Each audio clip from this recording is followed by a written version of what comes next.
We are occupying Japan. We got to do something with it. We just can't militarily occupy it forever. So we get the Japanese government to draft a constitution. I'm sorry. We should get the Japanese government to sign a constitution. It's actually drafted by the military governor, the U.S. military governor of Japan, which is General MacArthur. And MacArthur is going to create this constitution, a democracy, a parliament-style democracy for the Japanese, to include giving Japanese women the right to vote. And he's going to get the Japanese government to sign it. Part of this agreement is that Japan will have no military and the U.S. will act as the military for Japan. We will defend Japan against any aggressors. So, we're going to need some space. So this treaty with the Japanese that officially ends hostilities includes Japan allowing the U.S. to build several bases around Japan. We also promise not to arrest the emperor. Going to leave him alone. We're going to demote him. The emperor no longer becomes the actual leader of Japan. He is the symbolic leader. Very much like the royalty in England. They have a queen. Queen Elizabeth and Queen Elizabeth II. And someday she'll die or retire, and a male member of her family, her son, her grandson, most likely her grandson, will become king. But they don't do a lot. They go to ceremonies, they wave their hands, they greet foreign visitors. They're not in charge. And so the Emperor of Japan is a symbolic position. He is no longer in charge of the government. Well, we had been supporting militarily a guy named Chiang Kai-shek, who was fighting against the godless communists in China.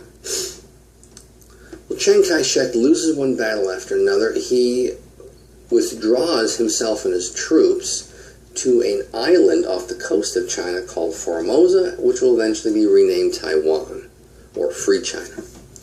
A guy named Mao Zedong declares victory in China and turns China into the largest communist nation in the world, which will lead American leaders to promote the idea that there is a, quote, growing international communist conspiracy, i.e., that communist leaders are getting together to take over the world. That's the belief. In reality, that was not the case. Absolutely not. Stalin hated Mao. Mao hated Stalin.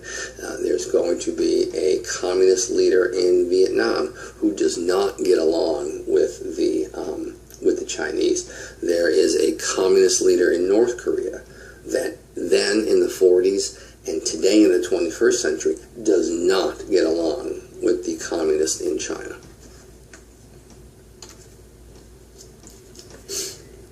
Well, the big question is, how long is it going to take the Soviet Union to get the atomic bomb? And Truman asks his scientific advisors, and they say, oh, probably 10 years. We're probably a good 10 years ahead. We don't have to worry about it. In August of 1949, the Soviet Union tests their first atomic bomb. Oops. How did they get the bomb so fast? Well, we'll talk about that. So, the United States launched a policy called duck and cover. The idea was simple. When there is an imminent Soviet atomic attack, you simply duck and cover, like these kids are showing you. Go under their desks, put their hands on their heads, and everything will be fine. The federal government put out a little video entitled Duck and Cover. Dum, dum, dum, little dum dum, little dum dum, little dum dum. There was a turtle by the name of Bert, and the turtle was.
just threatened him, he never got hurt.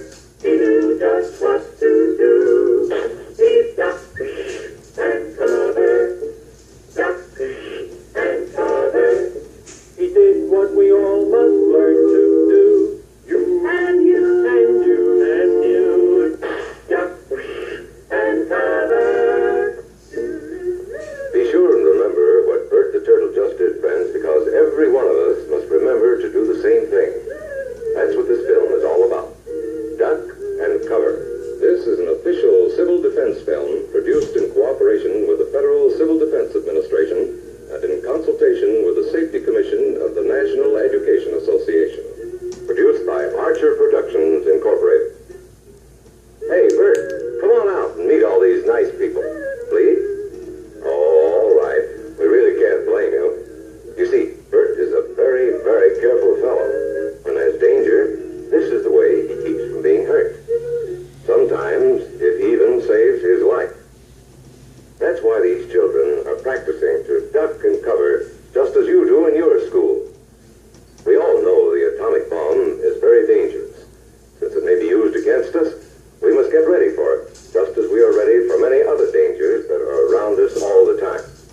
Fire is a danger. It can burn whole buildings if someone is careless.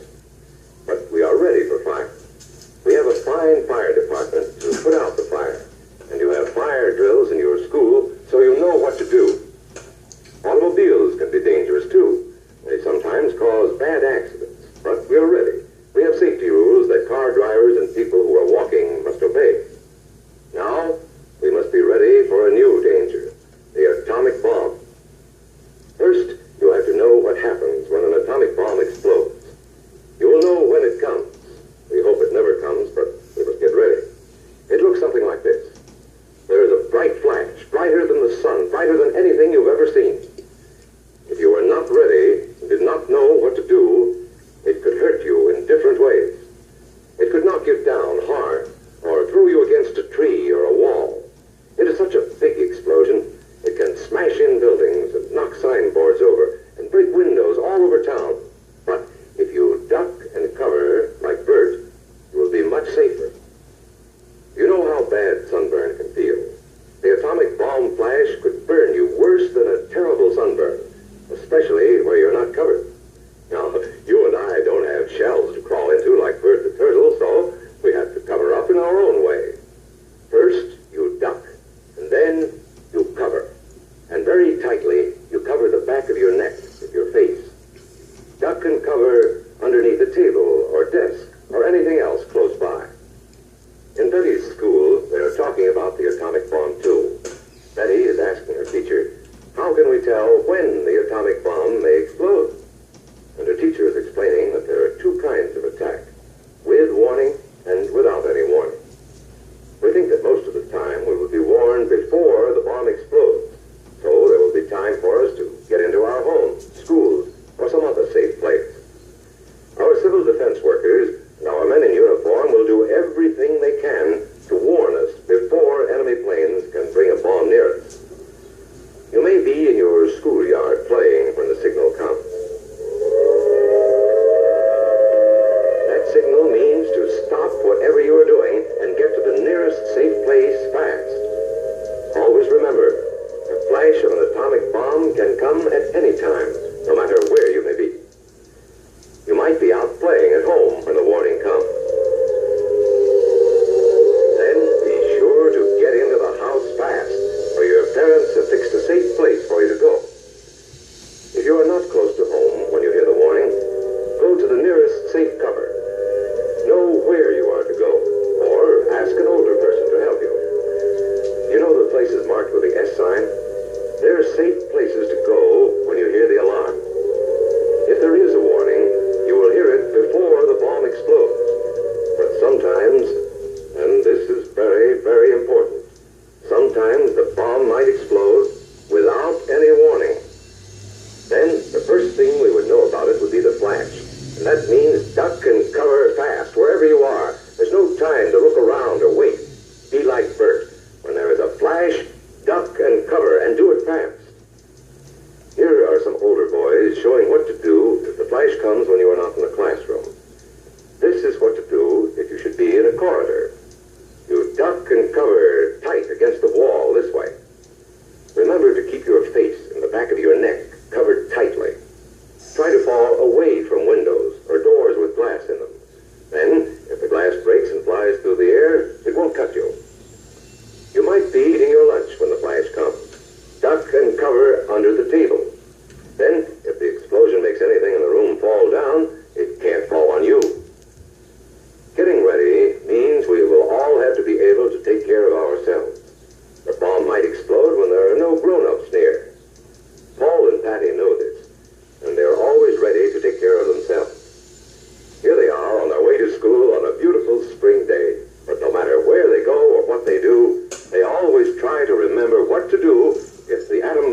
herself with the coat she was carrying.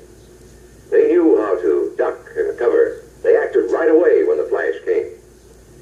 If they had been at this doorway when the bomb flashed, Paul and Patty would have ducked and covered this way, like this girl. Heavy doorways are a good place to duck and cover. She will be safer too.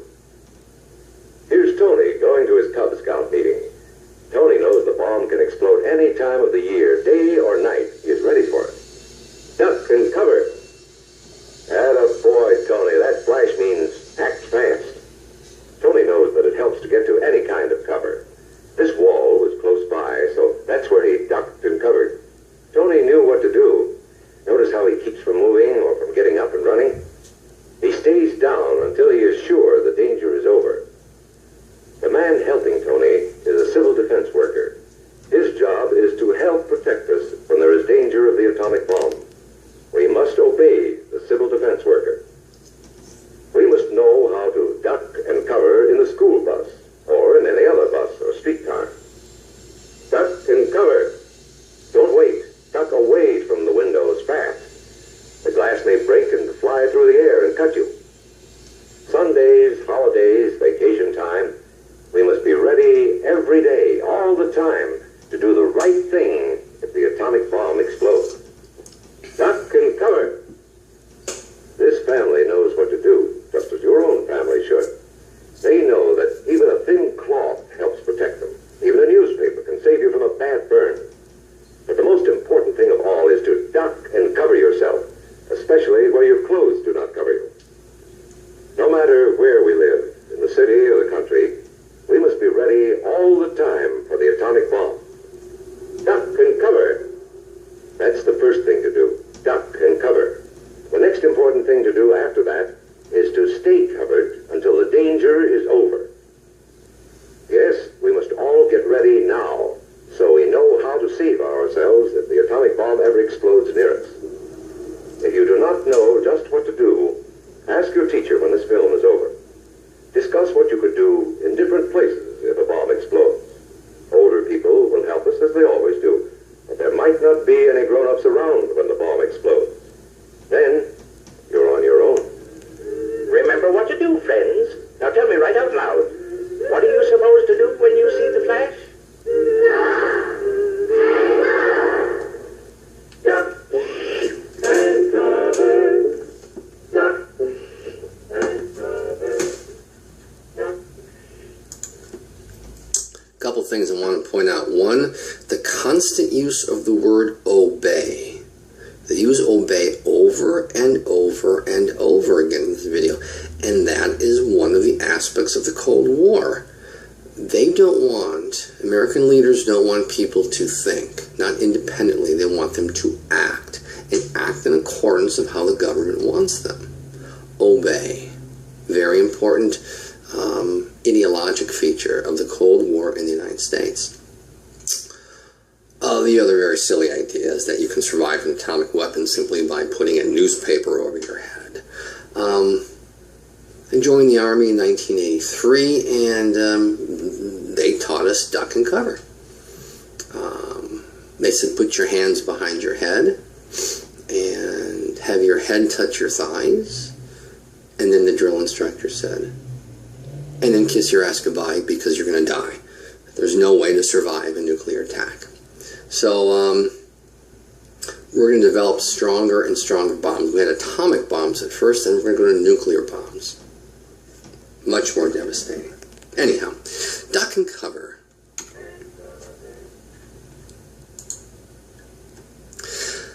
Next, we have the presidency of Harry S. Truman. Truman becomes president because his predecessor, Roosevelt, dies. Well, unemployment rises dramatically after the war for many reasons. One, we had 10 million American men who were no longer in uniform. We had output of war-related material that is not needed. We have output of food stuff that is not needed. And so we have unemployment rising dramatically. We have a lot of strikes. 1948 is a presidential election year, and this is the motto of the Republican Party, had enough. Well, Republicans control of Congress, so they passed something called the Taft-Hartley Bill. The Taft-Hartley Bill was an attempt to get rid of Section 7A of the Wagner Act. Section 7A of the Wagner Act, once again, gave protection to unions. Well, the Taft-Hartley Bill would not only end public unions, as they knew them, the Taft-Hartley Bill would force union leaders to take a public oath that they're not communists. Well, Truman vetoes the Taft-Hartley Bill. The other important thing I would say is that the United States is the first country to recognize the existence of Israel. It's problematic for a couple of reasons. One, FDR promised King Saud of Saudi Arabia that we will not do that unless it's okay with Saudi Arabia. Two, it's going to put us in the forefront of a massive civil war that will spill outside the borders of Israel and Palestine to affect every Middle Eastern country today. More on that later on. 1948 is a presidential election. Well, one thing that Truman did is that he desegregated the military. Well, there's a lot of people who thought that was bad, like this guy, the governor of South Carolina, Strom Thurmond. Strom Thurmond was your basic middle 20th century Southern racist / bigot. He believed in segregation. He believed in the inferiority of black people. Well, heavens, he believed in the inferiority of women in just any group that was not white and male and Protestant. He's a Democrat, but he's so infuriated with the idea that black and white people could possibly live together that he forms his own political party called the Dixiecrats, and he runs for president. Strom Thurmond will live to be at least 100. I'm not sure if it was 101 or anyhow when he died. He was at least 100. And after his death, we found out something about Strom Thurmond. Strom Thurmond, well-known segregationist, well-known racist, well-known bigot, refused to acknowledge the equality of black people, had a long-term sexual relationship with one of the family's maids and produced a child. So, did not want to live next to African-American people, but didn't mind having sex with at least one of them. He will never publicly acknowledge the existence of this daughter. She comes forward, like I said, after his death. There was the leader of Congress, in the Senate named Trent Lott, L-O-T-T. Lott was from Mississippi. And on Governor Strom Thurmond's 100th birthday, the Republican Lott threw a little party, had a little press announcement, and he made this comment.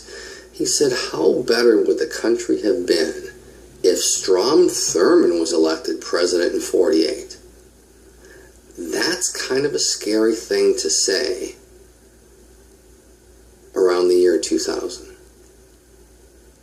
How better would this country have been if a racist, biggest, segregationist would have become president? Well, there was such an outcry that Trent Lott was forced to resign and go back to Mississippi as a disgraced politician.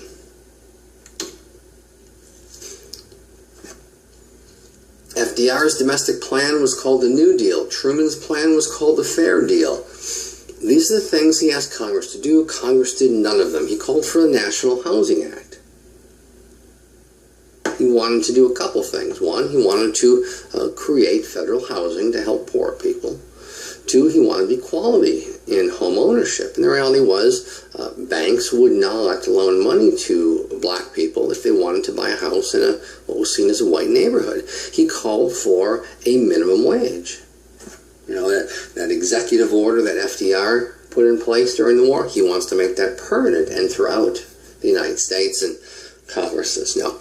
He wants to increase Social Security, both to the people who can get Social Security as well as monthly payments, and that's rejected. He calls for anti-lynching laws, making lynching a federal crime. Congress says no. He calls for the establishment of a national health care system. Congress says no. Actually, a lot of presidents supported national health care, going back to the Republican Teddy Roosevelt, but he could not get Congress to do it. Truman calls for something crazy like the federal aid for education, that the federal government should be assisting people in getting smart and stuff, and Congress says no. And finally, he wanted to outlaw the poll tax.